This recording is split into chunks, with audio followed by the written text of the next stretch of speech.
അസ്സലാമു അലൈക്കും വറഹ്മത്തുള്ള. പ്രിയപ്പെട്ട സഹോദരന്മാരെ, മഞ്ചേശ്വരം നിയോജക മണ്ഡലത്തിൽ SDP അവരുടെ സ്ഥാനാർത്ഥിയെ പിൻവലിക്കേണ്ട കാര്യമൊന്നും ഉണ്ടായിരുന്നില്ല.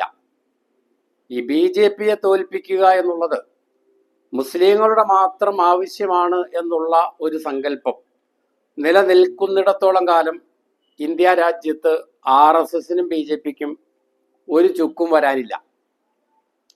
BJPയെയും RSSനെയും അധികാരത്തിൽ നിന്ന് നിഷ്കാസനം ചെയ്യുക എന്നുള്ളത് മൊത്തം ജനതയുടെ ഈ രാഷ്ട്രത്തിൻ്റെ ആവശ്യമാണ് എന്നുള്ളിടത്തേക്ക് കാര്യങ്ങൾ എത്താതെ അത് മുസ്ലിങ്ങളുടെ മാത്രം ഒരാവശ്യമാണ് എന്ന രൂപത്തിൽ നിലനിൽക്കുന്നിടത്തോളം കാലം ഒരിക്കലും RSSനോ BJPക്കോ ഒരു ചുക്കും സംഭവിക്കാൻ പോകുന്നില്ല.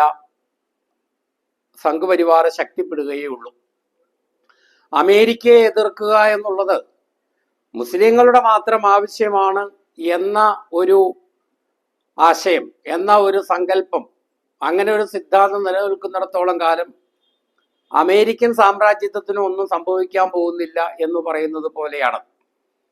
അമേരിക്കൻ സാമ്രാജ്യത്വത്തോടുള്ള വിധേയത്വത്തിൽ നിന്ന് എല്ലാ രാഷ്ട്രങ്ങളും വിമുക്തമാവുകയും അമേരിക്കയുടെ മേധാശക്തിയെ, അവരുടെ താൻപോരിമയെ, അവരുടെ അധിനിവേശ പ്രവണതയെ, സാമ്രാജ്യത്വ പരിപാടികളെ, അജണ്ടയെ മൊത്തം ലോകം എതിർക്കേണ്ടതുണ്ട്. എങ്കിലാണ് ഈ ലോകത്ത് സമാധാനം ഉണ്ടാവുകയുള്ളൂ, ലോകത്ത് ക്ഷേമം ഉണ്ടാവുകയുള്ളൂ, മനുഷ്യർക്ക് ഈ ഭൂമിയിൽ ജീവിക്കാൻ കഴിയുകയുള്ളൂ എന്ന് മുഴുവൻ മനുഷ്യരും തിരിച്ചറിയുമ്പോൾ മാത്രമാണ് സാമ്രാജ്യത്വത്തിൻ്റെ കെടുതികളിൽ നിന്ന് രാശിക്ക് രക്ഷപ്പെടാൻ കഴിയുകയുള്ളൂ എന്നതുപോലെ തന്നെയാണ് ഇന്ത്യയിൽ ഫാസിസ്റ്റ് വിരുദ്ധ പോരാട്ടത്തിൻ്റെയും അവസ്ഥ. ഇവിടെ ഇപ്പോൾ മഞ്ചേശ്വരം മണ്ഡലത്തിൽ ഒരു BJPയുടെ സ്ഥാനാർത്ഥി ജയിച്ചു പോകുന്നത് കൊണ്ട് മാത്രമായിട്ട് ഇവിടെ പ്രത്യേകിച്ച് ഒന്നും ഇനി സംഭവിക്കാനില്ല എന്നുള്ളത് നമ്മളൊന്ന് മനസ്സിലാക്കണം. അല്ലെങ്കിൽ കേരളത്തിലെ ഏതെങ്കിലും തദ്ദേശ സ്വയംഭരണ സ്ഥാപനങ്ങളിലേക്കുള്ള തെരഞ്ഞെടുപ്പിൽ ഏതെങ്കിലും ഡിവിഷനിൽ BJPയുടെ ഒരു സ്ഥാനാർത്ഥി ജയിക്കുന്നത് കൊണ്ട് അതുകൊണ്ടായിട്ട് ഇനി ഒന്നും പ്രത്യേകിച്ച് സംഭവിക്കാനൊന്നുമില്ല. കാരണം ഇന്ത്യ രാജ്യം ഇന്ന് ഭരിച്ചുകൊണ്ടിരിക്കുന്നത് സംഘപരിവാറാണ്.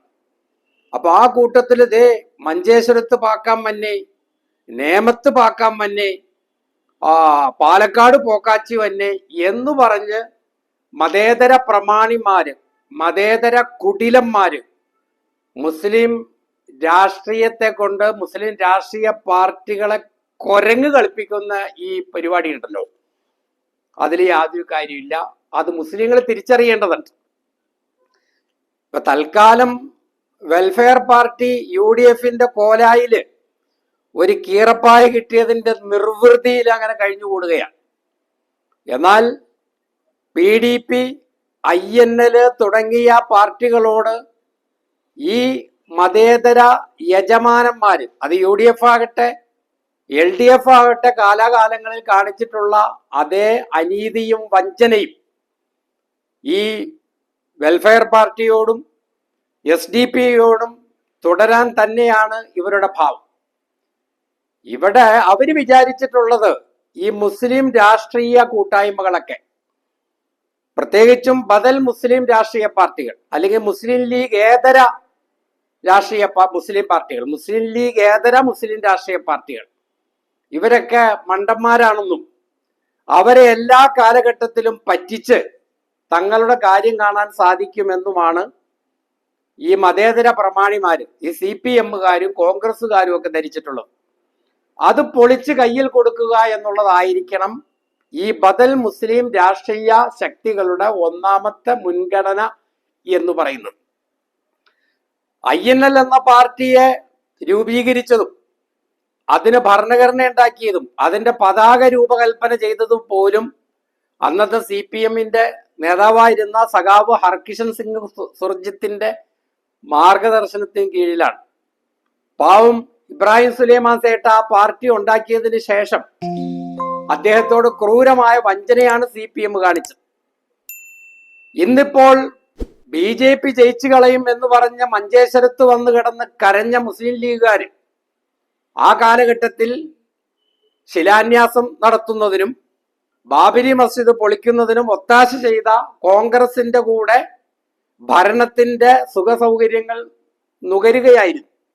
ഏതാണ്ട് അതേ കാലഘട്ടത്തിൽ തന്നെയാണ് സിറാജിൻ നിസയെ വെടിവെച്ചു കൊന്ന സംഭവം പാലക്കാട്ടുണ്ടായത്.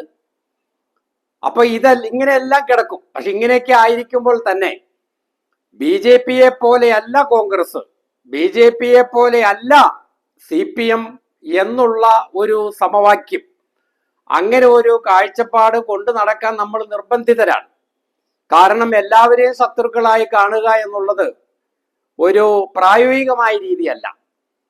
പക്ഷെ മുസ്ലിം സംഘടനകൾ, മുസ്ലിം രാഷ്ട്രീയ കൂട്ടായ്മകൾ അവരുടെ സ്വന്തം കാലിൽ നിൽക്കാനുള്ള ഒരു ആർജവം നമ്മുടെ അസദുദ്ദീൻ ഉവൈസി അദ്ദേഹത്തിന്റെ പാർട്ടി കാണിക്കുന്നത് പോലെ അങ്ങനെ ഒരു ആർജവം വളർത്തിയെടുക്കാൻ തയ്യാറായെങ്കിലല്ലാതെ ഇന്നത്തെ ഈ ഒരു പ്രതിസന്ധിയെ അതിജീവിക്കാൻ കഴിയില്ല.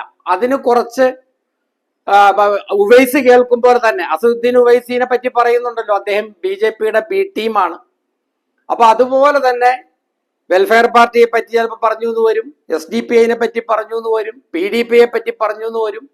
ആ ഒരു B ടീം വിളി കുറച്ചു കാലത്തേക്ക് കേൾക്കാനുള്ള ഒരു സമചിത്തത, ഒരു മാനസികാവസ്ഥ ആർജിക്കേണ്ടതുണ്ട്.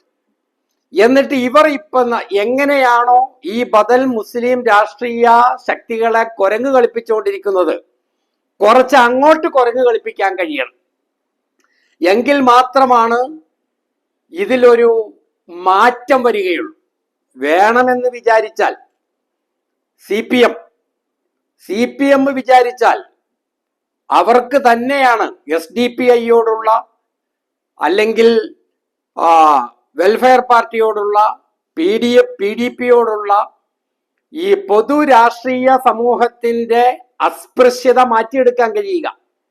അതിനാവശ്യമായ സിദ്ധാന്തങ്ങൾ ആവിഷ്കരിക്കാനും അവർക്കാണ് കഴിയുക. നമുക്കറിയാലോ, ഇപ്പൊ നമ്മുടെ മുസ്ലിം ലീഗുകാര് അവര് മതേതരത്വത്തിന് ഒരുപാട് ക്ലാസ് എടുക്കുന്നുണ്ട്. KM ഷാജി വല്ലാതെ തൊണ്ട കീറുന്നുണ്ട്. വേണമെങ്കിൽ ജവഹർലാൽ നെഹ്റുവിന്റെ ആത്മാവിന് പോലും മതേതരത്വത്തിന്റെ സ്റ്റഡി ക്ലാസ് എടുക്കാൻ മാത്രം മതേതരത്വത്തിന്റെ പ്രമാണങ്ങളും സൂക്തങ്ങളും ഒക്കെ ഒരുപാട് കാണാപ്പാടറിയാവുന്ന ആളാണ് നമ്മുടെ KM ഷാജി. എന്റെ പൊന്ന KM ഷാജിയുടെ ഈ മുസ്ലിം ലീഗിന് നമ്മുടെ കേരള രാഷ്ട്രീയത്തില് ഒരു മാന്യത ഉണ്ടാക്കി തന്നത് ഈ CPM-ന്റെ ഔദാര്യം കൊണ്ടാണ്, അല്ലേ? അന്ന് സഖാവ് EMS നമ്പൂതിരിപ്പാട് അദ്ദേഹം CPM കമ്മ്യൂണിസ്റ്റ് പാർട്ടിയുടെ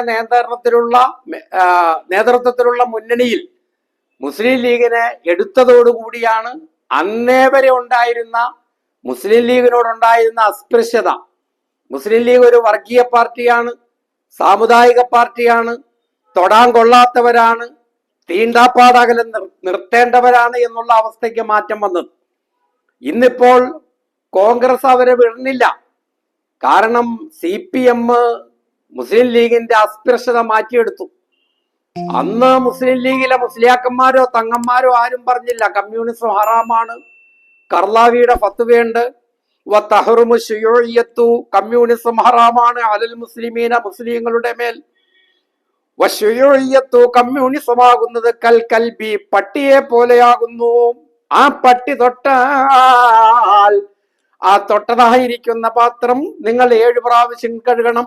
ഊലാഹുന്നബിത്തുറാബ് എന്നൊന്നും അന്ന് ഒരു മൊയ്യാരും ഓതിയില്ല.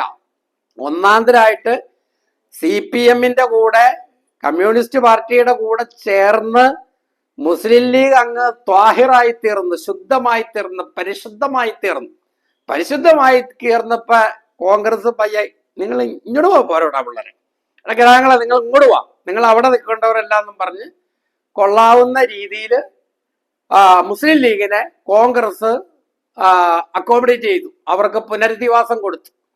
അപ്പൊ അതൊക്കെ മനസ്സിലാക്കിക്കൊണ്ടാണ് നമ്മുടെ വെൽഫെയർ പാർട്ടിക്കാർ പയ്യെ ആ കീറപ്പായുമായിട്ട് ആ കോലായിലങ്ങ് കൂടിയേക്കണേ. അൽഹംദുലില്ലാ, റാഹത്തായിരിക്കട്ടെ എന്ന് തന്നെയാണ് നമ്മുടെ എല്ലാ ആശംസകളും. അപ്പൊ അതുകൊണ്ട് SDPI ധീരമായി തന്നെ മുന്നോട്ട് പോകണം. ഈ പ്രമാണിമാര് ഓലപ്പാമ്പിട്ട് പേടിപ്പിക്കുമ്പോൾ പേടിക്കാൻ നിൽക്കേണ്ടതില്ല. നിങ്ങളുടെ സ്വന്തമായ രാഷ്ട്രീയ അസ്തിത്വം, വ്യക്തിത്വം അത് ഉയർത്തിപ്പിടിച്ചുകൊണ്ട് ഇവന്മാരോട് അങ്ങോട്ട് വർത്തമാനം പറയുന്ന ഒരു രാഷ്ട്രീയ സംസ്കാരം നിങ്ങൾ വളർത്തിയെടുക്കണം. ആ രംഗത്ത് പതറാതെ തളരാതെ മുന്നോട്ട് പോകാൻ കഴിയട്ടെ എന്നാണ് SDPI ഉൾപ്പെടെയുള്ള എല്ലാ നവ സാമൂഹിക പ്രസ്ഥാനങ്ങളോടും നമുക്ക് പറയാനുള്ളത്.